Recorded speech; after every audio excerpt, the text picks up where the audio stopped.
Now, President Trump held a round table on the dangers of Antifa. Watch this. We have a very serious left-wing terror threat in our country. Radicals associated with the domestic terror group Antifa and other far-left extremists have been carrying out a campaign of violence against ICE agents and other officials charged with enforcing federal law. In Chicago, anarchists have surveilled at least 4 local ICE facilities and posted diagrams of the buildings online, meaning nothing but bad, accompanied by photos of specific ICE agents that they're targeting. All right, let's bring in Lara Trump on this. Lara, welcome back to the program. It's good to see you this morning. What does it mean to crack down on left-wing terror? I mean, do we know who these people are, and are we going to arrest them? Well, we ought to. Listen, Antifa has been classified, Stuart, as a domestic terrorist organization by this administration, and rightfully so. The tactics they use are violence.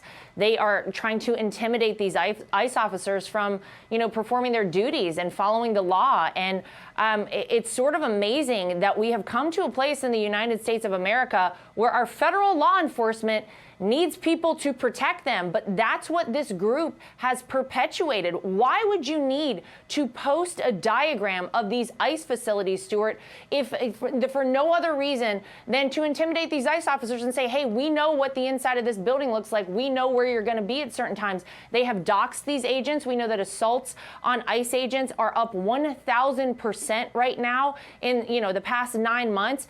And you can't operate like this. This is the law of the land. And you heard Tom Homan there saying, we're not going to stop. We're going to enforce the law, and we're going to make sure that even if the governor isn't doing it, even if the mayor isn't doing it, we are protecting the citizens in these communities. Go talk to the residents in Washington, D.C. When you brought in the National Guard and they federalized the police force there and they cracked down on, violent offenders, the people who actually live in those communities are grateful. I imagine it's going to be the same thing with the Chicago residents who have been ignored by, the people who are supposed to represent them for far too long. So it's outrageous that we've come to this place. I think it's great that we have a president who's recognized Antifa as what they are, a domestic terrorist organization. And yes, I think you can expect arrests. I think you can expect prosecutions, and rightly so, because no ICE officer deserves this treatment. They're simply following the law. Lara, I'm running out of time, but I want to make time to congratulate your father-in-law, President Trump, on a diplomatic triumph in the Mideast. The family must be feeling pretty good at this point.